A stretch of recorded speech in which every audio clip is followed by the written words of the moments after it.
in this bowl for our zucchini tart, we're going to add a couple of teaspoons of sugar to about 2/3 of a cup of flour. And then the wet ingredients we're going to put into the other bowl. 6 eggs, poke the yolks so they scramble up a little quicker. And you add about the same amount of whole milk. About 2/3 of a cup, liquid measure for the whole milk. And then about a cup of freshly grated Parmigiano Reggiano. And then we're going to marry our dry mixture into our wet, being careful to watch for our lumps. And basically we're making an Italian equivalent of a Dutch baby or giant zucchini baked pancake. That's why this is so delicious for breakfast, lunch, or a light supper with just a nice salad on the side.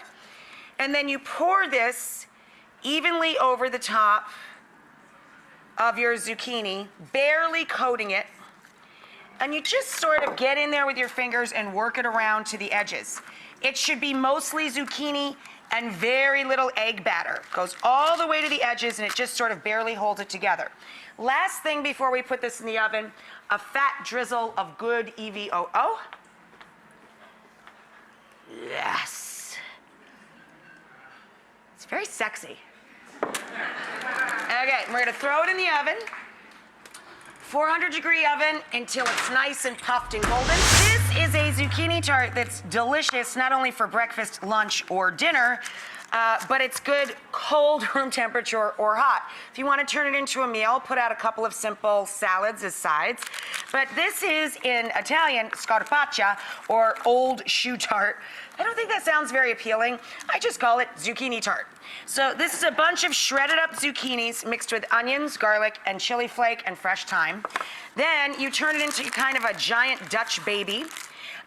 Basically, you make a very simple batter of slightly sweet flour mixture. And then we're going to mix up some eggs with lots of cheese. I could have just piled this right off of the sheet. You can serve it right on the parchment paper, or you can stack them up on a big rustic cutting board. And people were fighting over this at the party I served it at last. My husband was even fighting with the dog over some of this. Maybe not the biggest selling point, good for breakfast, lunch, dinner, or the dog, but anyway, I'm making a bit of a mess here, but you just pile it up in big rustic pieces and serve it right off a cutting board. Delicious.